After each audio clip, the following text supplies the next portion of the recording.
What's good, some of this? Oh, sorry about that. Welcome back. It's been a while. Things have gotten difficult in Tokyo. The lockdown has persisted. Things has gotten wild, but I still have to go to work. I guess I'm mission essential. Um, a lot of news that happened, but recently I've been busy. I am sorry. This is important, and I feel like this matters and it helps me vent out my own frustrations. But there's a lot of real world things I gotta take care of. I have to make sure everyone's gonna be okay. I have to make sure supplies were stocked. I started in January, so, stocking up on supplies, so I'm okay on that end. And Japan seems to be doing well enough as far as getting restocked, getting our shelves, restocked every week or every other day actually. So we're doing pretty well there. I believe the next item, toilet paper ran out. That was a big thing around the world. I think the next item that's going to be running short is going to be wheat flour.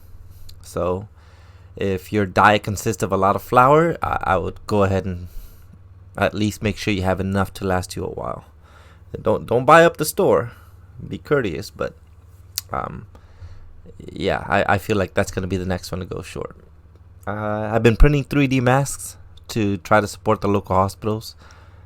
They're not they look clean and they work well enough. They're a little rough on the face, but I'm doing my best as much as I can do. I can pump out like 5 masks a day, and they seem to be pretty easy to wash and pretty clean and smooth. I have my young ones helping me out, so I appreciate that. But yeah, things are changing, but it's not over yet. Today's main story I want to talk about, because I had a strong discussion with somebody today, was the USS Roosevelt. It's a carrier out here in Asia, and the captain's being held as a hero for being a failure for some reason. Now what happened here is that he sounded the alarm. He contacted a news company and let them know. I think the Chronicle. He let them know in a unsecured server, his private email, about a situation. He decided that as a captain, he would reach out to a public, publisher to sound the alarm rather than his chain of command. He's a failure, to say the least. First off, he broke the chain of command. Most emails that float out there are easy to intercept or easy to read, and he doesn't understand his position. He seems childish or idiotic to me. How he thinks this isn't a big deal, that he was looking out for his sailors. The ship carries, I believe, around 5,000 sailors, and about 10% are sick. But just the thought of communicating outside of official channels is ridiculous to me. This guy's an idiot. And I don't know why he's doing that. I don't know why he thinks this is a good thing. But they're official channels for a reason. This type of communication needs to be kept private. So he decided to sound the alarm. He's doing the courageous thing, which is idiotic. Now he's sounding the alarm because his sailors are sick, and that in itself is another failure on his part.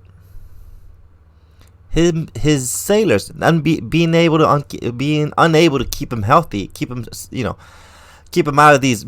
I'll be honest, keeping them out of these massage parlors where these guys are getting things done to themselves, or doing whatever they are, or drinking, or partying it up, or buying things out in town, or enjoying shore leave here or there in Guam.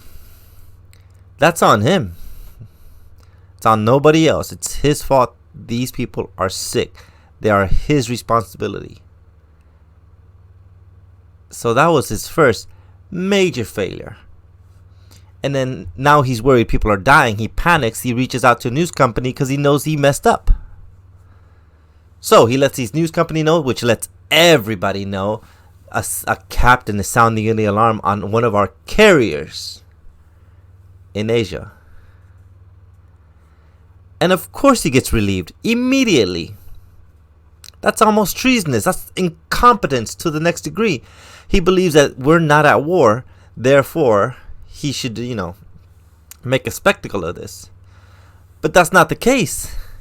It's not, we're not actively shooting at each other, but we do have a lot of issues in that area, especially. The China virus, the originators, they're out to control as many of these islands as possible. There's a lot of islands out there that they want to claim as their own. Now they brought up their paperwork and they've made their claims to certain organizations, and none of them have said all your claims are false. None of them are valid. None of them are worth even entertaining. So the Chinese decided, oh, we're not going to recognize these courts, which is their right too, but they're not peaceful terms with us right now. If anything, they're as hostile as they can be. They're trying to take over as much of this. They rammed the Vietnamese ship recently. We're going to go over story by story. So this loyal sailors say goodbye to, I saw the brief. It was about a couple hundred people, which again is idiotic because there's 100 people on the deck.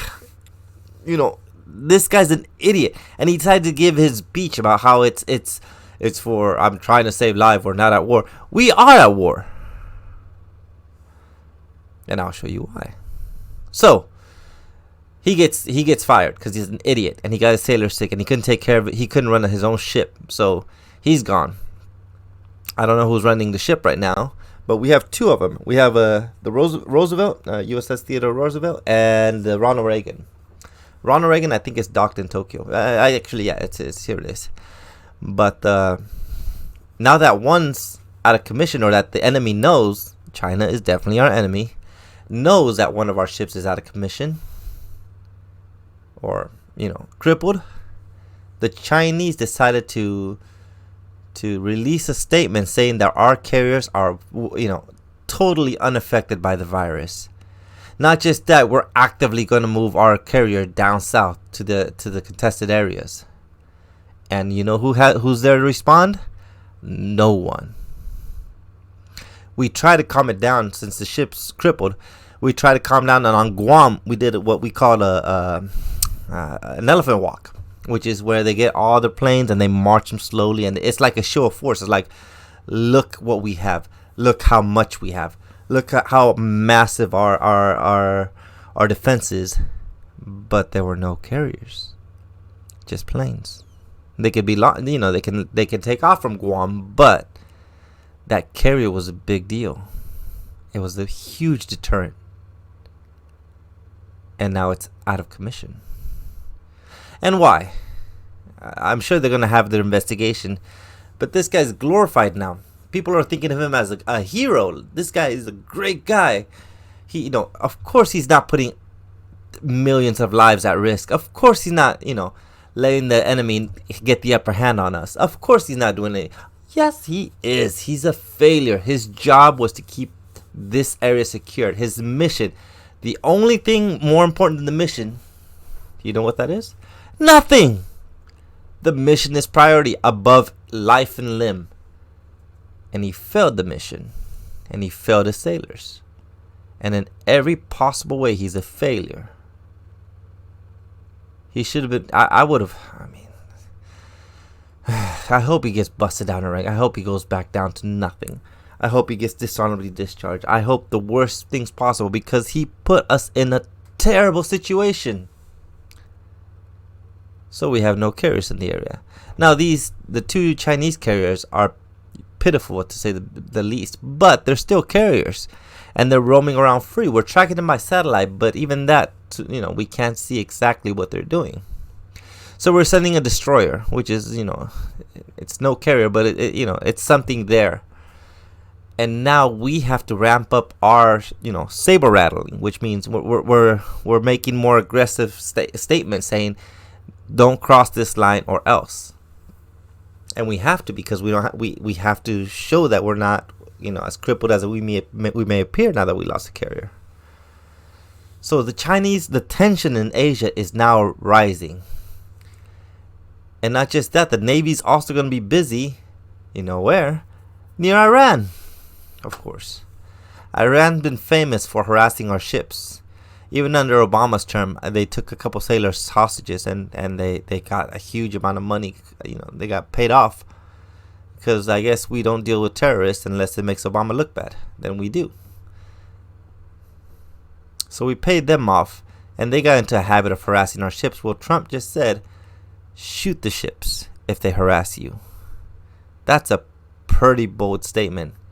And he is the commander-in-chief. What he says goes. So look at all these things that rise up once we show weakness. Once we show that we're not on top of our game, this is what happens. We are not the world's police, but we are the big guy people shouldn't want to mess with. And we're at a weak point where people say, if we're going to strike them, it's better to strike them now. And people are taking that stance and thinking that way. And it's bad. Now, this has all to do with COVID as well. Now, the world has asked China to focus on, COVID recovery because it's their fault in the end. But China's still very aggressively. They haven't even slowed down a bit expanding in the East China Seas. And because of the virus, a lot of countries are now closing their exports. They're saying we're not exporting anything anymore until we know our people are safe. Until we know our, Philippines, Taiwan, Thailand, and Vietnam. Most of them have said they're not going to export food, basically, because they have to make sure they're taking care of themselves before they take care of others, before they think about making money, which is what export really is, trying to make money. But now that the one that keeps the peace isn't there, I don't know how they can be influenced with the big carriers outside their shores. This is a terrible situation for us, and it was all because this gentleman, I'm not going to say his name because I don't want to tarnish his. Well, he's an idiot, but I don't need to say his name. You can look him up. This idiot put us in a weakened situation. There's no reason why a captain would ever need to contact a publisher. For what? There's channels for everything. If you contact your chain of command and they decide it's a risk they're willing to take, it's not your call to go over their heads. And not even over their heads, to go to the public. It's not on you. They were the wall on the sea that said, no one's getting past us. And instead he decided to put up flags showing how weak and how many people are sick and everything. The sailors didn't get any better from it. There's still nothing they can do. I mean, they have to take care of their own people, but there's nothing that's going to change the situation. Now we are looking weak and we are looking vulnerable. The U.S. is sending destroyers to the area. And guess who else is going to help? Australia. Australia is helping in the show of force. They know how important it is. Australia is going to put up some slack for our failures with this idiotic captain. And they have to. Because they're part, they depend on this area being peaceful. And this nation that's going to start starving soon, because China isn't, a lot of factories are closing, a lot of things imported are not coming in, there's a lot of things changing, and they're going to get in a hard spot here soon. And they've claimed for years that they want to take back Taiwan. Well, they're just looking for an excuse to do something drastic. And we're in a weaker spot than we have been in years. I mean, we have other carriers, but they're not here. We did the elephant walk, but the only one that has a carrier in this area is China, which actually has two. I don't know how you consider this man anything other than a failure, incompetent. I don't know. Now we got to fix the problem. That's the next thing to consider. But don't glorify these idiots. These I don't even know what to call them. These incompetent buffoons that want to look good in the press, but want to fail Americans everywhere. The mission is more important. Nothing is above the mission. If it was, then that would be the new mission. If your mission was keep everybody 100% healthy, which I'm pretty sure it was at one point, that is your mission. If you fail your mission, you can't just call out for help to the private company. Oh, help me! Look, I didn't I didn't meet my quota. I didn't do what I was supposed to do. Now please bail me out. Make sure everybody knows I tried my best. That's not how it works. He should be branded as a traitor. I'm sorry to come out on these harsh news and these sad situations, but it's a big one coming. If I had to guess and I had to look into my crystal ball, I would say that the world's going to start getting hungry soon. Locust has devoured a lot of Africa's, farms, and they're going to go hungry. We're going to go, well, we actually produce quite a bit. I mean, Japan, that is. We'll probably be fine. Most of the rice and things like that are bought from here. But the world's going to feel, a stab of hunger, and they're not going to be sure who to blame. And they blame us. They're trying to blame us for the virus already. They have a lot of excuses to go after us right now. They're lying to their people, and their people believing it. Eventually, they're going to be so desperate that they're going to say, yeah, let's make them pay. Which, that's China talking about us, rather than blaming their own government. We'll see where it goes, but keep an eye on this. This could escalate to something terrible. It all started with one failure, though. That's it for me today. I'll try to publish up more videos. Things going smooth. I'm going to print out a few more masks, and then I'll probably make a few more videos on what I've seen and what I hear is going on. Let's get some of this. Have a good night.